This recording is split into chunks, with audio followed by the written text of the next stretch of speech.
Assalamualaikum warahmatullahi wabarakatuh. Saya Ainul Madia dengan NIM 2410931028 dari kelompok 50D, penelitian operasional 1. Baiklah, pada kesempatan kali ini saya akan memaparkan materi mengenai linear programming. Sebelumnya kita harus tahu apa itu linear programming. Linear programming merupakan teknik perencanaan yang bersifat analitis yang analisisnya memakai model matematika. Tujuannya adalah menemukan beberapa kombinasi alternatif pemecahan masalah yang kemudian dipilih mana yang terbaik di antaranya. Tujuan tersebut dalam rangka menyusun strategi dan langkah-langkah kebijakan lebih lanjut tentang alokasi sumber daya dan dana yang terbatas guna mencapai tujuan atau sasaran yang diinginkan secara optimal. Kemudian ada integer linear programming, yang merupakan bentuk khusus dari linear programming di mana beberapa atau seluruh variabel keputusannya disyaratkan untuk bernilai bilangan bulat atau integer. Pendekatan matematis ini krusial untuk kasus operasional di mana variabel tidak logis jika berbentuk pecahan atau diskrit, seperti penentuan jumlah mesin, jumlah karyawan, atau jumlah unit kendaraan.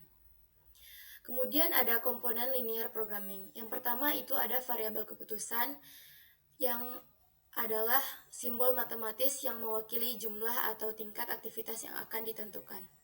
Kemudian ada fungsi tujuan atau objective function. Adalah fungsi matematis yang menyatakan target yang ingin dicapai, baik itu maksimasi misalnya laba atau pendapatan, atau minimasi misalnya biaya atau penggunaan sumber daya.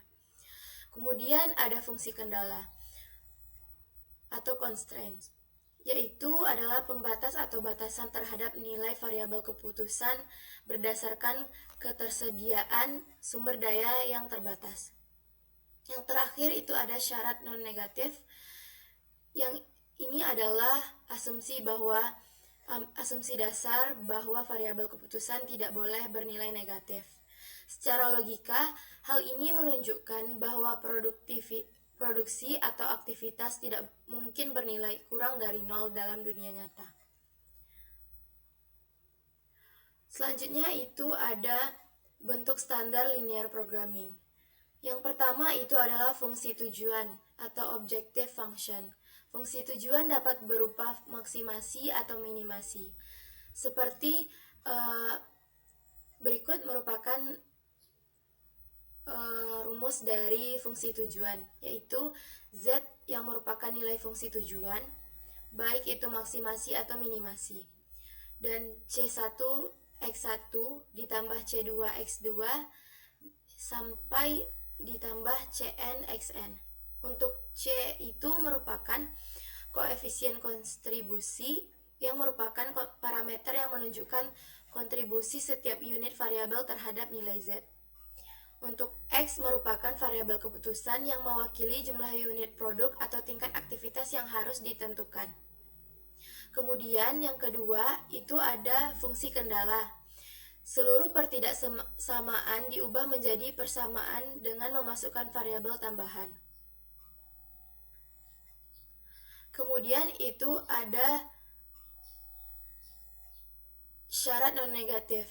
Seluruh variabel, baik variabel keputusan dasar maupun variabel tambahan, wajib bernilai lebih dari atau sama dengan 0.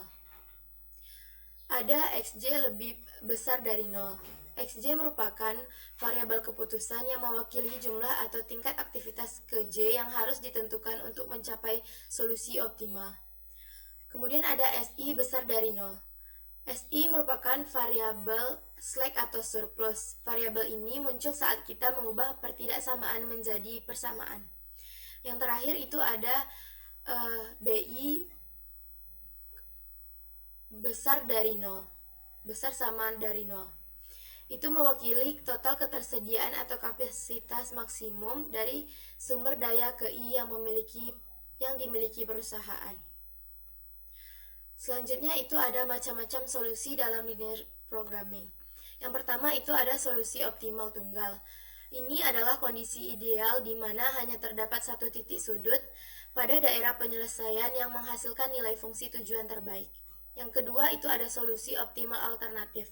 Kondisi ini terjadi ketika terdapat lebih dari satu kombinasi nilai variabel keputusan yang menghasilkan nilai optimal yang sama.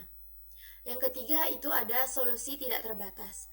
Kondisi di mana nilai fungsi tujuan dapat terus meningkat pada maksimasi atau menurun pada minimasi hingga tak terhingga tanpa melanggar kendala apapun.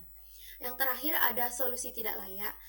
Kondisi di mana tidak ada satupun titik yang mendapat atau dapat memenuhi seluruh fungsi kendala secara bersamaan. Yang terakhir ada studi kasus linear programming. Studi kasus yang saya pilih berjudul optimalisasi produksi pada UMKM industri tahu dengan linear programming. Latar belakang dari studi kasus ini adalah sektor UMKM industri tahu beroperasi dengan sumber daya operasional yang terbatas. Seringkali perencanaan produksi masih ditentukan berdasarkan perkiraan kasar konvensional tanpa adanya validasi hitungan matematis. Hal ini berdampak pada serapan bahan baku yang tidak efisien, sehingga potensi margin keuntungan usaha belum berada di titik puncaknya.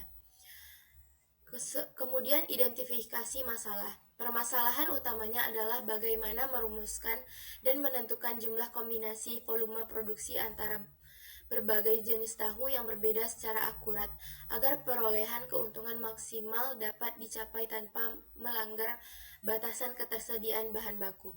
Tujuan penelitian ini adalah memformulasikan model operasional ke dalam bentuk matematis untuk menemukan volume atau kuantitas produksi optimal dari masing-masing jenis tahu demi memaksimalkan pendapatan. Pada studi kasus linear programming ini, variabel keputusannya adalah X1 tahu putih dan X2 itu tahu magel. Kemudian ada model matematis yaitu model matematis fungsi tujuannya yaitu Z max sama dengan 95.000 X1 ditambah dengan 110.000 X2.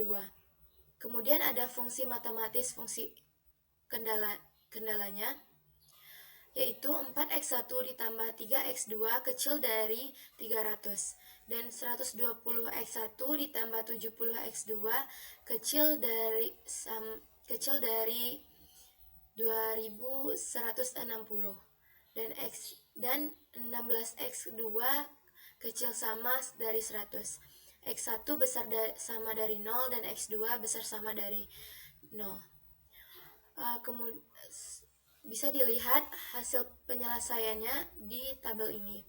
Hasil penelitian ini menunjukkan bahwa linear programming efektif digunakan untuk mengoptimalkan produksi UMKM dengan kendala sumber daya terbatas. Solusi optimal diperoleh dengan memproduksi 14 ember tahu putih dan 6 ember tahu magel, di mana waktu kerja dan garam menjadi kendala aktif. Dengan mengikuti kombinasi produksi tersebut, UMKM dapat memperoleh keuntungan maksimum sebesar Rp2.051.146 per hari.